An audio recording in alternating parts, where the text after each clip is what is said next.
Yo, yo, yo, welcome back to part three of Brothers Need Therapy. We're going to hop right into it. Yeah, The last last, one of the night. yeah, we got to get to bed pretty soon. But yeah, the last episode we wrapped up with going to counseling during your marriage. And so, yeah, like our parents, they had like two separate counselors. And then, but by the time they were going to counseling, like it was years into the marriage. So then you're like dealing with your trauma, her trauma, and there's a lot of issues that you gotta like try to work through. Not even just trauma. It's like it's two shared histories. Pop, you Yeah, said a lot. She has her history and the ways that she was raised and how she saw her parents interacting. And then a lot of these women, a lot of like even dudes too. A lot of people have dealt with weird things. Thank God we didn't deal with no molestation or anything, as far as we know. Um, but a lot of people have been raped, molested, dealing with all kind of like there's sexual trauma that was brought into the relationship that you're not, and you're not always getting the whole story. right. Sometimes with some people in relationships, it might take years for them to finally open up. You thinking like, oh, this is my everything. We know each other. You know, we don't keep any secrets. It's like, nah, you maybe only be getting part of the story. Like I didn't find out about the abortion situation till after we got married, and not realizing how much that was like a ticking time bomb for both of us. Because for the guy, no one really talk. At least I don't hear a whole lot of dudes talking about their experiences. I've heard stories like I'll never forget at Abundant Life. They had the pastor talked about this man who opened up to him. He was like in his 80s, something like that, on his deathbed, talking about an abortion that happened. I forgot but basically he was crying over it, like because that old school dude, like you bottle it up, Yeah, but our generation is one of the first to like finally be like, hey, let's talk about this stuff or get it out, and there was a lot. Like I sometimes I wonder what other things I didn't know about my former wife that she just didn't never really open up. If that was one thing that was told, but there was probably other things I didn't know about. A lot of us dudes, we go in these relationships thinking it's deeper than just like what's your favorite color and what do you like to eat, and what are your plans for the future. Is like the real stuff that can cause your relationship to be effed up for the rest of it. The ticking time bombs is like, were you touched? Yeah. Were you abused? Like we dealt with, like I didn't really think of our spankings we got as abuse, but technically in a lot of ways, like we cool pops, we forgiven pops. Like he did the best that he could, and those spankings, whatever, helped us form us into like made us stronger into the men that we are now. But even for her, the whippings that she got from her mom, talk like she didn't really ever go into that, like getting beat with it, because we normalize that stuff, getting beat with a belt. And I'm sure her mom dealing with the anger of like her divorce, that pain that just keeps getting passed on. So where am I going with this? Like trauma histories that are brought into the relationship. Like even me, the porn, like the escaping, using that as like medicine, like using that as like self medication, and your spouse seeing that as like, oh, like just stop, just stop, just stop, just stop, just stop, just stop, and like instead of saying like, hold on, there's more, or like saying I had ADHD, you need to get her and her mom saying you need to get medication. It's like how, yeah, we always talk about how can two people's pain coexist, right? And like when both of y'all are just like y'all looking good on the outside, y'all just like Kodak family, Olin Mills drip looking perfect on the outside, or the Cosby Show. Well, can't use the Cosby Show as an example, but what kind of can they look perfect and then bam. Yeah, that's probably the perfect analogy. Yeah. People don't accept that about the Cosby Show. Is like, I'm sure there's stories that had probably even come out about that show, Right. like that haven't been told. But anyway, like just the facade, man. Like for years, not really, and like I'm just so focused on making money, Right. just trying to like, and as our family, I guess I get in. I don't want to get too much in the details, but I'm trying because yeah, once again, if y'all want to go check out my book, Better Man, it goes into more detail. But like the main thing is like, here we are. I'm thinking this is forever. When I got married to my former wife, uh, I will be honest, the only I had opportunities because here I am, this professional black man moving up in the banking ranks, wearing suits and stuff, and there was beautiful women in the bank. I had opportunities, but I like even the thought of like actually going through with it, like I couldn't see myself like having an affair on my former wife, right? I did. Yeah, to the I was too much. It was What's like crazy is I didn't even feel. It was wild. I didn't even feel bad afterwards, like that shame or whatever. Like I didn't even like it was. I was like, is something wrong? Like what's like? I was like, is there something like what? I used to be thinking like, is there something like wrong with me? Like it's different. It's But weird. Yeah, you wonder if we can't grow up in the same home. It's like yeah, and I, it's. Oh, go ahead. Go ahead. I just gonna say, I remember his name is Chip Ingram, a pastor, or whatever, and he said he was like, one of the biggest fears I have is having to talk to my wife and sit the kids down and tell them daddy blew it. Yeah. And for me, yeah, the extent but I didn't realize I didn't realize how much I wanted out of my relationship.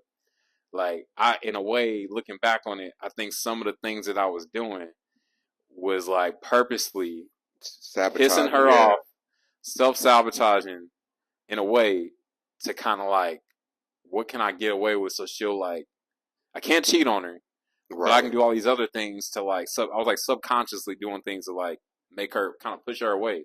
Well, I think the thing, we're talking going back to like telling young couples is all like, like really having to learn who you learn yourself. Like try to spend enough time with yourself so you figure out who you are. Live life, as much as you can. And then within your relationship, like take that time to like I know, sex is fun if you choose to have sex before marriage, that's your choice. But also take the time to get to know each other. Like, hey, there's plenty of like you can look on Google like questions to ask before you get married. Or, there's also if you're in the church or Christian, whatever, there's the Bible app. They got devotionals, and you can go in and go through that. You can go ask questions, go deep into it, and then just go ahead talk about questions like, hey, what did you see when you were growing up? Like, did you see your parents together? What was their communication style? How they handle issues? What was the money looking like? If your parents were divorced or you don't even know one parent or the other, how that, were you raised in a foster home? Were you raised in that? So I could tell you so much about that. And then intimacy, take the time to like first before you even get to know each other's bodies, you got to take the time to learn your own body.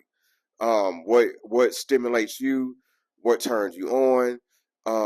And there's ways like you can take that time, like even if you want to, I mean, ChatGPT is where you can say, hey, I want to do this without release, and it'll take you through a practice. And that way, so because how can you expect your partner to please you if you don't even know how to please yourself? And then there's situations where, like I said, if they've been abused and stuff, like they may not want to do certain things. I remember I had a partner I was dating, and she never wanted to do, like, if I did it, we did it. I was hitting it from the back, and I couldn't lay on top of her back because I reminded her of the time that she was molested. And I was like, man, they been through a lot of stuff. Well, it was another one, man. I tell you, man, almost it's crazy. Like either almost every woman that I have, you know, dealt with, and we talked to that level, like they had got touched, either got touched or they had an abortion, got abused. So it's like, man, dealing with all the pain. It's, a lot of dudes, we ain't prepared for all that. Like, at all. We ain't got no manuals. We didn't talk to our parents. I'm glad that, yeah, when I had the situation with the woman when she started crying because she had got raped before, it's like I had got done with with school and social work, so I knew how to like hold space for her. Like I was like, hey, let's stop what we doing. Like screw, pump the brakes, and let's talk. Like and ask her like, what do you need right now? Like because a lot of times we men we just want to fix a situation, and and it's like no, yeah, you might just she just might need to be held. And yeah, just cry it out, hold it out, and sure at the same time, a lot of times we men we need to just be held and just like cry it out and bam and be able to be vulnerable. And then two, I can only speak like in with the use a big word, the heteronormative. Um, well, I could well I guess more in my experience like women like don't dismiss a man's pain like you'll like I go just listen and it's for everybody. I'm talking about this specifically, but like try to understand like where this pain is coming from. Like oh bam, and let them talk it out. Like don't dismiss it. Like a lot of times we just want to be understood. We just want to be like hey. Yo, this is why I disassociate. This is why I get angry. This is, why I get triggered. But it also takes somebody that's very mature enough to understand why they are the way they are which it definitely takes time. That's a good segue into what kind of, I'll just kind of go into like what led to my divorce, and then we can talk about you getting a life after divorce. You can share what led to your divorce. You kind of already kind of gone into some of it, but I know it's like yeah, you just going through life, working.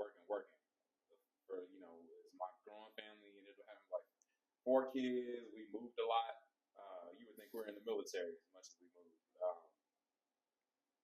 You know, some of that was the mania for me. I didn't realize it at the time. Like when we moved from Kansas City to Denver, I was part of that house church. Uh-huh. Everybody thought we were in a cult, but and then moving to Michigan, oh man, try your best to not move in with in-laws. Like I don't care what you got to do to make it work, but if you can, try not to live with family. Like we did that twice, and some people can make it work, Mm-hmm.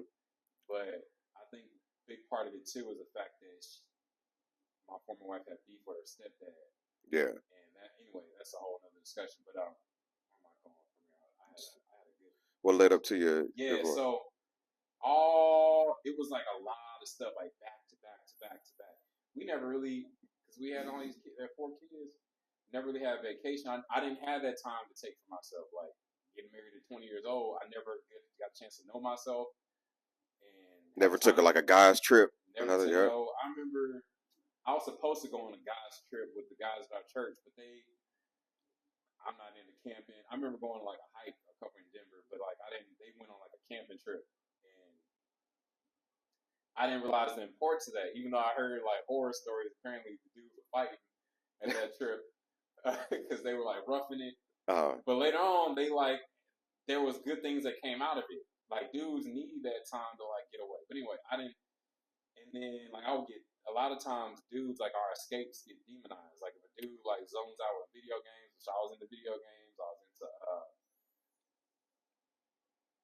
man, like I wanted to go play basketball, like the rec leagues. It's like, oh, but you not making time. Like we barely see you, and because you're working all the time. I'm like, it's like it's weird trying to juggle all these balls in the air. Right. And she was a stay-at-home mom, so like anyway, like the divorce,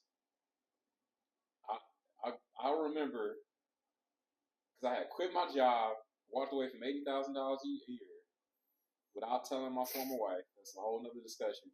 Quit that job, and I just had this crazy faith that everything was gonna be all right because I had already seen how God had provided for us leading up to that. Like I got stories on stories on stories of like coming to that 11th hour, not knowing how I'm gonna find a place or like dealing with all these logistics things, and God would like show up through different ways, like credit being jacked up, and then these landlords out of nowhere show us grace and still letting us get this nice duplex, Right. stuff like that. And so I'm like, God can take us from me making $30,000, $80,000,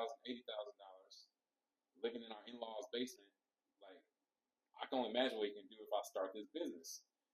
But it like when I quit that job, and it's fear, stress. She's asking all these questions in your ear. Why is this not getting paid? why don't you take care of this? I'm like, it's gonna be all right. But at the same, like a lot of people don't realize, dudes, we be like, we have to try to be calm and even kill leaders. It's like in the military, I'm sure they know getting some briefings. All hell's about to break loose, Right.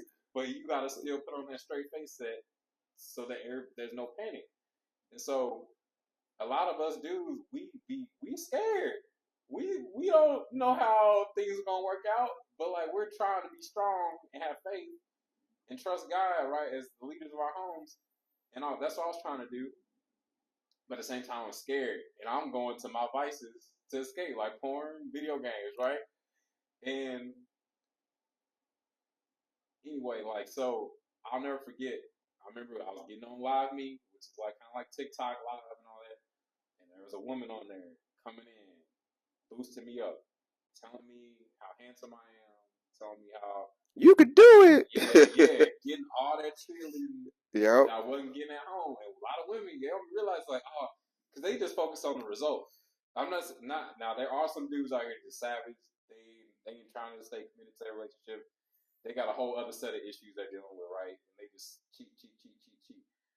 But for me, it was more like I wanted to be a family man. I'm trying to lead, but I'm also like vulnerable. Yeah.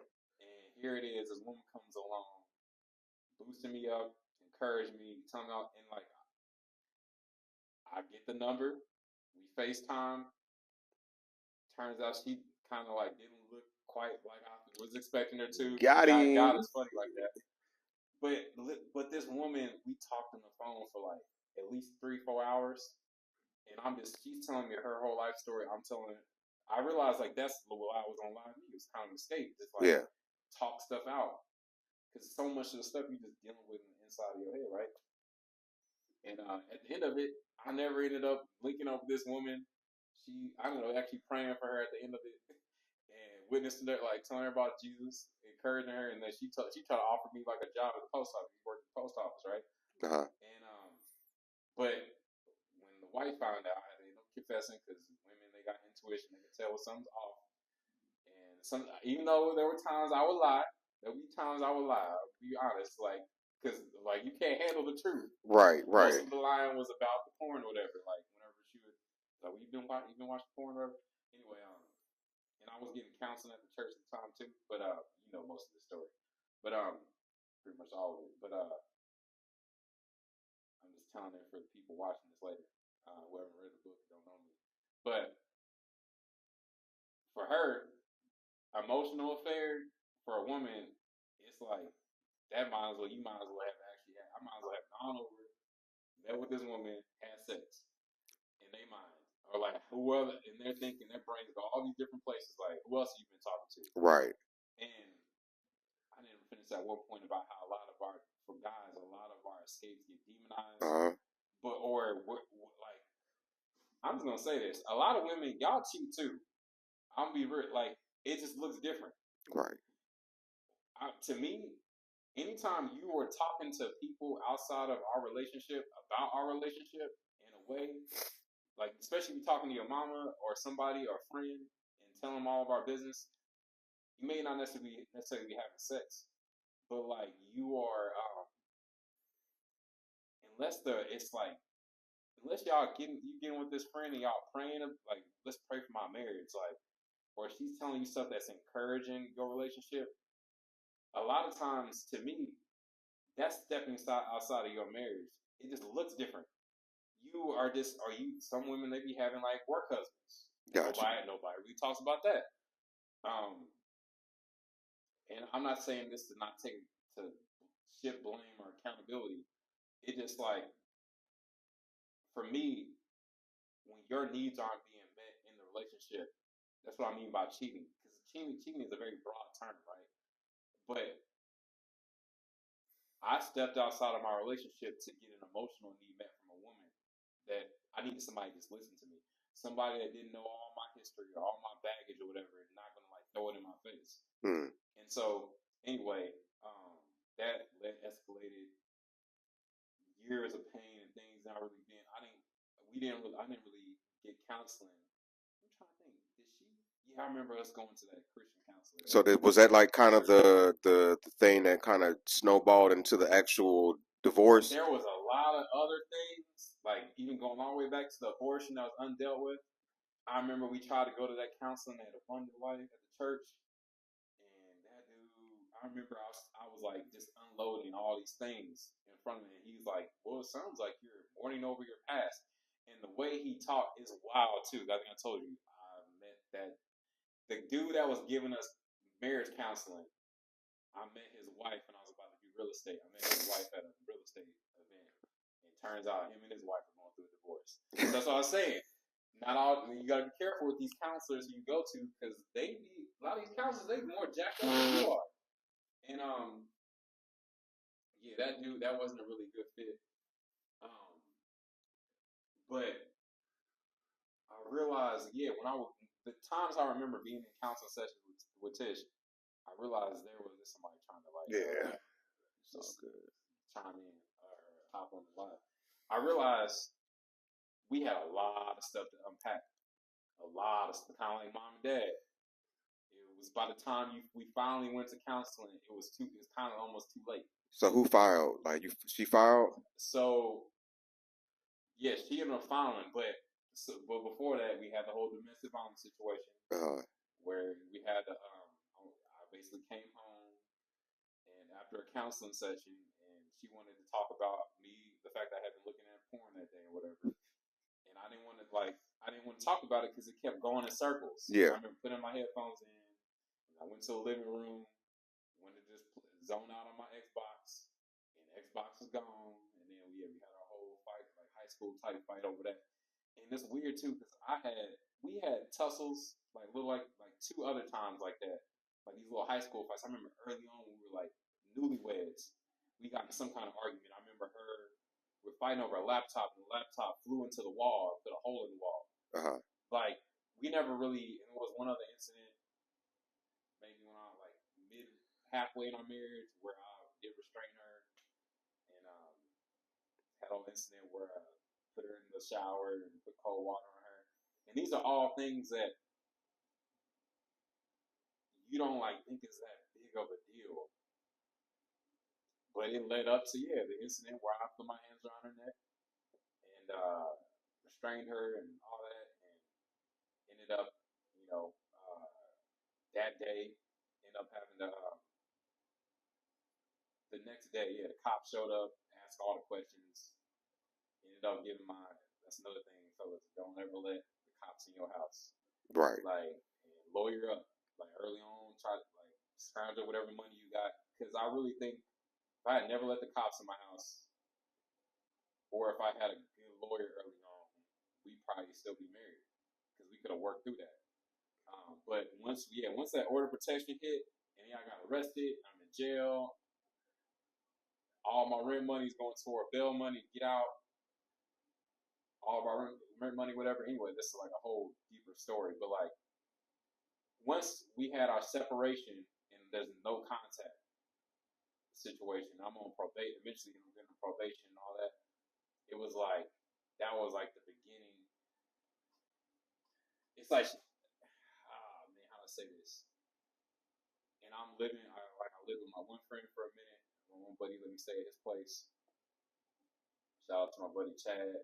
Stayed with him for like a week or a couple weeks. And I started living out of my car because I didn't want to live with mom and have to hear her voice.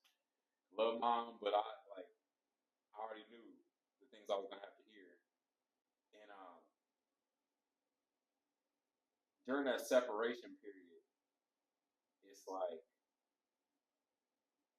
that's where the vultures come in and the voices come in for you and her. Yep. And y'all ain't united front no more. And that's where then like basically they got you by the balls. That's the best way I can say it. It's like when I look back on that list that I got of like the ultimatum list, it said you need this, you need to put covenant eyes on your phone, like you don't can't be up late past a certain like basically trying to be your mom, yeah. Like treating me like a probation officer. Yeah.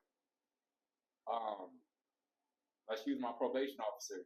Like at this point, it's not a marriage anymore. Yeah. And could I like sometimes look back on it like could I have done the things on that list? What I really should have said is like, okay, this is a lot. There's like 21 things that you want me to do, right, on this list. Out of all these things, What is what like is one or two one or things? two Yeah. things that I can do this year that will make this relationship workable that we can work on, and then also bringing up what are things that you want to work on to make this relationship better, like going both ways. So, Yeah, because well, my leading my divorce is simple, man. We got married too young. Well, I mean, and getting married at 19. A lot of abuse, a lot of cheating. First child she had with another dude, like I said, forgave her. Second child behind my back, even before then, I knew it was like it wasn't gonna work. Like when we tried to reconcile, I was like, it's not gonna work. So I had that divorce. So it's like even like I say, even check into like couples and stuff like that. Dude, like even situations with like the porn or whatever. It's like okay, this is don't let it get to the point where you're like watching it for hours. But it's like, hey, I see that you like porn. What do you like about this porn? yeah.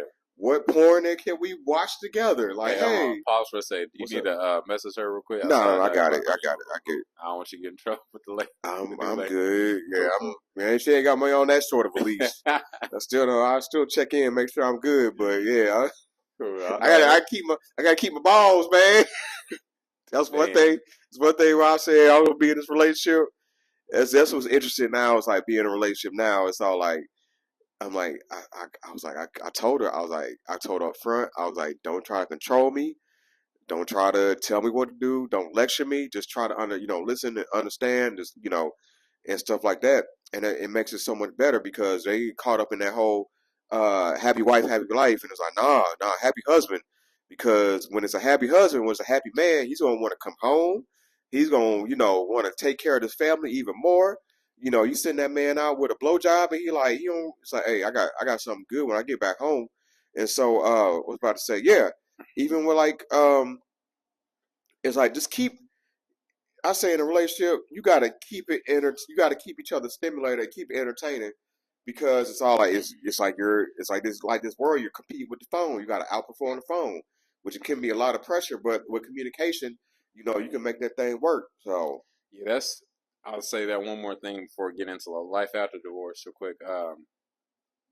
It's like women don't want to be controlled, but then there's these subtle ways. Like I didn't realize how it started early too. It starts with like when they dressing you, like because I wasn't big into like fashion. We saw dad very simple. Most of his work was labor type work, so he didn't really need clothes. Like mom would dress him pretty much, and like help him pick out his clothes and like plan trips and stuff. yeah, And it's all like these subtle ways, like you're being kind of like told what to do, controlled, like, or told like, oh, you thought about, I don't like your hair this way. You switch it up, like it's weird. It's like subtle. Um, and before I know it, like snowballs into like, but they don't know how to give that delivery of why they're telling you the thing they're telling you, like why, like hey, the point, like same thing, baby. I feel like you're spending, a lot of time on the porn. Is everything okay? Like everything good, stuff like that. Or hey, if I am, trying to dress you with stuff like that, hey, I know you wear these same 5 colors. Can we broaden your palette a little bit, babe? You look good. Yeah, the compliments. Hey, baby, you look good. Hey, when you wear this color, baby, I want to give you some like that type of not just that, like, conversation. and the porn is not this is for all like ladies. Like the porn is not. Sometimes they'll take it personal and think it's like somehow you're in competition with the porn or something like that. A lot of it, like for me, I'll speak for me. I don't know about the rest of these dudes. For me, it was like this is an escape that I've had since I was 8 years old. Whenever I feel lonely, because you can be in a whole relationship and still feel lonely. Yeah. If you feel like you're not being heard, your basic needs aren't being met. For me, it's anxiety. I remember like before I had a big test. Or school things I'm studying for. So when I was trying to go to law school, study for the LSAT, But that porn, man, like I'm not saying it's That's the best vice, but or even better, like, hey, make porn together as a couple. yeah, Like, hey, that was a get in whole that can go in that communication and role play, and that way, yeah, we gonna escape together. We gonna go to Wonderland together. yeah, that was a whole other thing, like the shame, like a Oh lot of yeah, I got sexual yeah, a lot of shame in sexual marriages. shame. Woo. Cause like yeah, we tried to watch it together and make it together at times, but then yeah, go in the store buying toys and but afterward feeling shame. And so that's a whole other discussion for another day. But like so segueing into life after divorce, oh man. I'll keep mine real Yeah, quick. yeah. Mine was a lot of well, like I said, I had hoeing while I was still married, but even more hoeing afterwards. I think I was in one serious relationship and then like a bunch of flings, and they just weren't working out. And it's just like I wasn't in tune with myself Would enough you to know what I say wanted. because these are after or before Helen? Yeah, before Helen was like just like some quick like yeah, man. I was in St. Louis and I had like four in rotation, and so like I was still keeping that same attitude or whatever. And then after Helen, I just drowned myself in sex and then drugs, and then it was it took me it took me leaving the United States because it's like in every situation, like especially living in Atlanta, I felt like I constantly had to sell myself, and I couldn't be all the way be myself for them to accept me, and then like it's a lot of other stuff. But yeah, and then I just went through, and then finally like got in a situation. I'm like, oh okay, she listens to me. We're learning to be a partnership.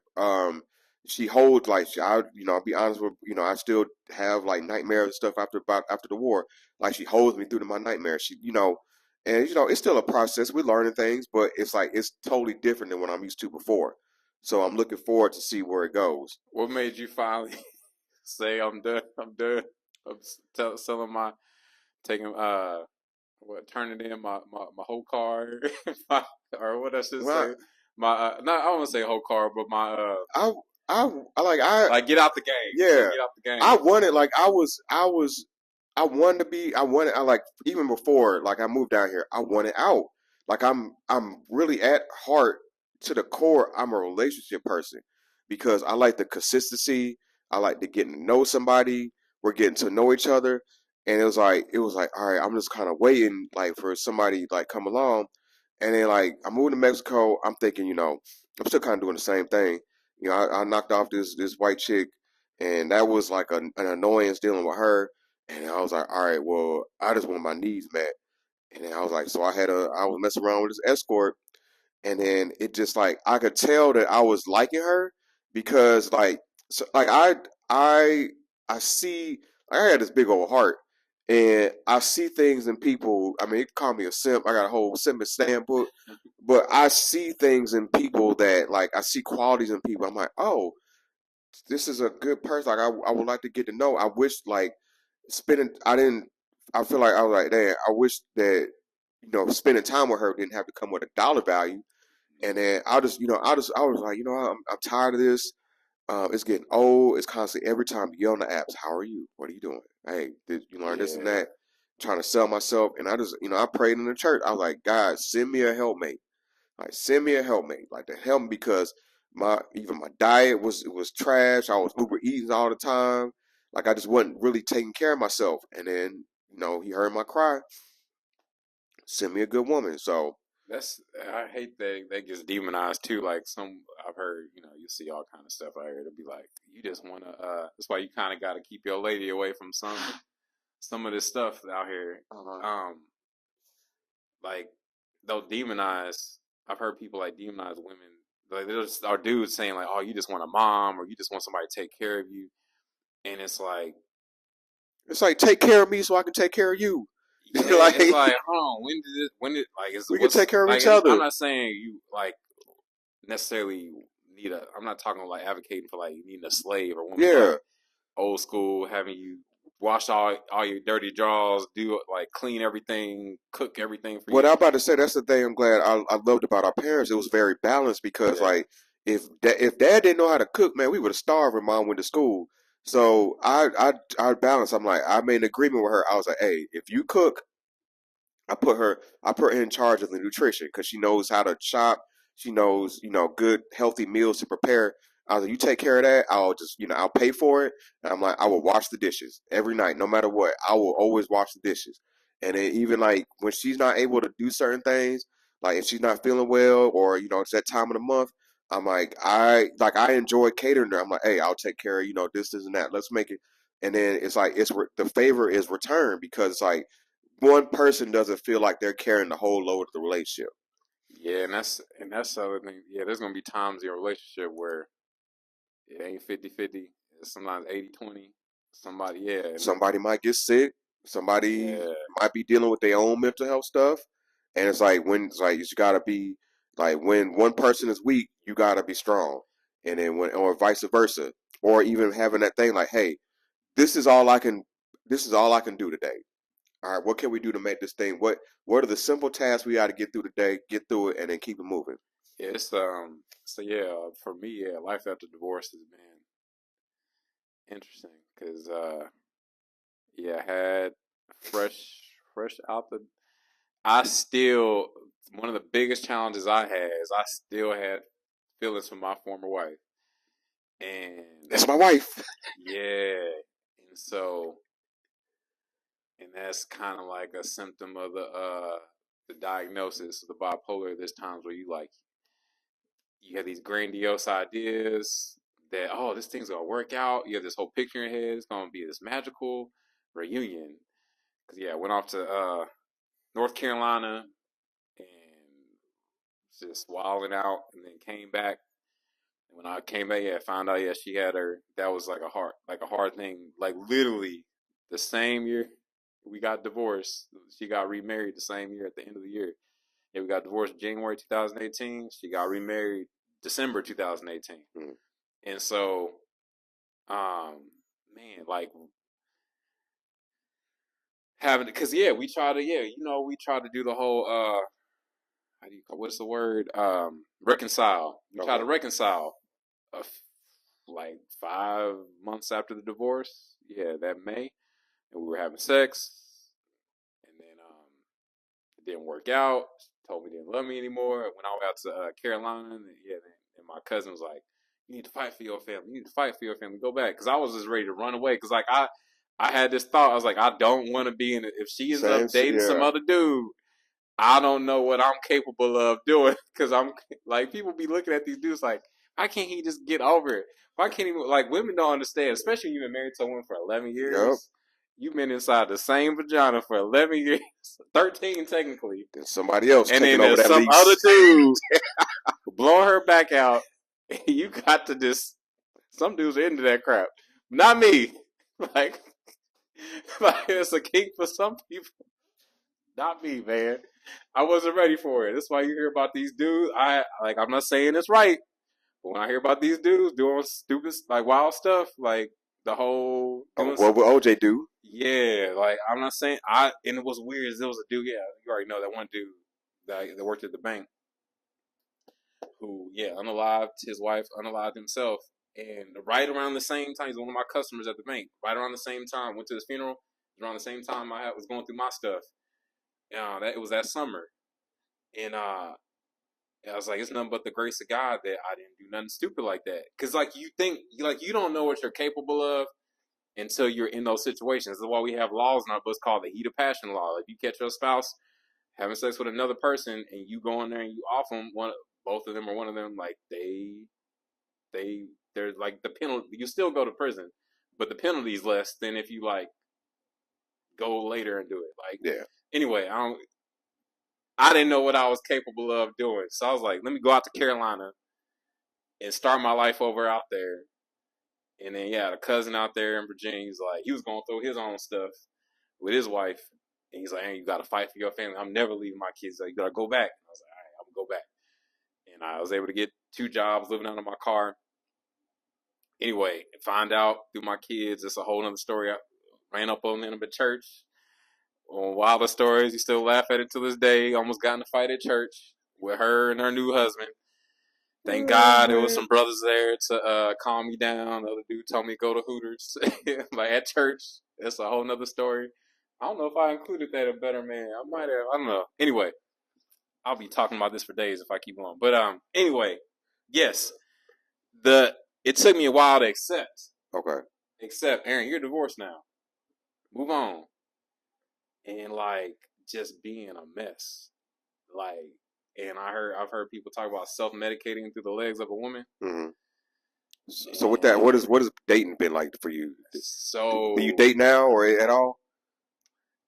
I have like 2 lady friends that I talk to, just friends. And there's one woman, young lady, that I do like a lot, but she is not ready for all that right now.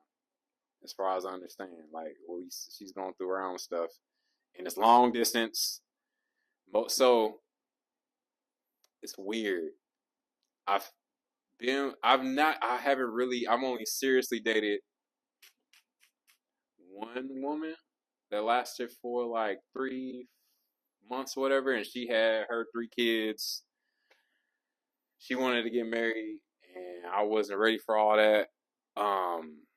She had that's not something else they don't talk about when you date people that you got kids, she got kids, and trying to combine. I got 4. It's that makes 7 things kids. Yeah, she had 3, and one of them was a grown man, and so it's rough, man. It's like, but what's getting me through. That's why I be in the Bible so much. That's my cocaine. The Bible is my. Hey, better than a lot of vices. You got options out here. I still wrestle with, like, I kind of rationalize it. Like, there's times where I don't even call it slipping up anymore. I literally be talking to God. I'm like, God, I'm about to like masturbate, look at this porn, or whatever. You know, I don't want to do this, but I'd rather be doing this. Then I talk to my counselor about it too. One of my goals is to get to a point where when I do masturbate, I'm able to do it without looking at porn. Because I know that does have negative impacts on you, and impacts like it can have negative impacts for some people, like how you feel your spouse. And I know a lot of Christians, they disagree with what I'm saying or whatever, and they just tell you no, no, no. But I'm like, a lot of y'all people say no, no, no. What are y'all doing on, like, when the cameras are off? Right. Like, a lot of folks are just like it, or they got these. Everybody has their escapes. They have their vices of how they deal with their pain, right? Or deal with their loneliness, or cope. And so for me, sometimes, yeah, I'd rather just masturbate looking at porn than I don't. Like, the last woman I had sex with back in March of last year, around St. Patty's Day, and I met her when I was doing Uber. Being single and doing Uber is so dangerous, bro. Yeah. Oh, but anyway, a lot of temptation, but I don't want to have another situation like I had with her. Gotcha. Where I'm just having sex and realizing there's like no future in this relationship. And so, I mean, I'm at the point now where I would like to have a relationship seriously, and I've been praying about it. But at the same time, I don't want to just get married just to have sex again, and I don't want to get married and deal with all the. I really don't want to take a lot of the financial issues into it that I had when I was married. Actually, Gotcha. so you never know, man. You're getting a step closer by having that child support reduced. So that could be. Shout out. Yeah, and I say closing out. Like whenever I talk to dudes going through a divorce, my number one piece of advice is like, don't kill her. That's it. That's no matter. Like if you thinking about it, call me, bro. Just call. It's not even worth it. It's not even. Yeah, some take a cold shower, something like that. But don't off yourself either. Yeah, don't off yourself. Not over that. No. Or like and then the other thing too is like the thing that people don't talk about is the slow death, the so slow unaliving of yourself. With alcohol, because bro, I was drinking like heavy. Like I'm talking about going through entire packs of Mike's Hard Lemonade, Modelo, all of it. And definitely had that mindset, like having that positive mindset, like it's gonna be all right. It may suck right now, it may feel like crap, but I just gotta get to tomorrow every day. I just gotta get to tomorrow. So yeah, like I'll say one more thing, like tune in you gotta tune out all the crap that other people are saying and just think like, what does God say about me? Or even Right. like, if you don't believe in God, or whatever, it's like, what that voice is inside of me that's since you were a kid, that positive voice, because there's a lot of negative, because you might have a lot of negative self-talk, but if there's even that small, I feel like everybody has a Holy Spirit, God is talking to you, but everybody has different opinions about that. But that positive voice that's inside of you that's telling you like, you got this, like keep going, it's gonna be all right, just keep going, get up, do what you got to do to get to the next day, and to the next day, and to the next day. Oh. But like don't give up, because there's gonna be times where you just like want to crash out and just say F it, like Right. so. Yeah, man. That was a good conversation. It was great Yeah. talking to you. Love you, brother. Once again, before we roll out, I just want to thank you, and I appreciate you for you being my support system throughout this. Because I barely. I've talked to my brother, and then it's one other childhood friend that I talk to that I can have like these types of conversations, which is very important. So once again, thank you. Love you. So anything else you want to close out with? I was gonna say you were the trailblazer, bro. Like you basically Heavy as the hand, man. so you went through all the stuff so that I could have kind of a like a blueprint of kind of what to expect, and like be able to hear your words of wisdom. And I'm trying to think, is there anything else? All right, is there anything you want to plug? You got any books? You got podcasts? Anything you want to plug? Let people know. I want to say one more thing is Psalm 147:3. It's my life verse. Some of y'all, you might have an affirmation, but for me, it's like verses, but particularly Psalm 147:3 is one of my favorite verses. He heals our broken hearts, Jesus heals our broken hearts, bandages all of our wounds. I encourage you to find like a verse like that or a quote or something, because it's gonna get dark and you're gonna need those times like some light to go to. And then of course, check out if you just look up, you go to AJY87.com. All my books, audiobooks are on there. Like I said, there's a book, Better Man, that tells my whole life story. Most of my life story about prior to divorce, post divorce, and then some of my other books. And then trying to think, is there anything else? My podcast. That's kind of my main. Like that is my medication for real. Chew the Bible. Chew the Bible. CHEWTHEBIBLE. .com.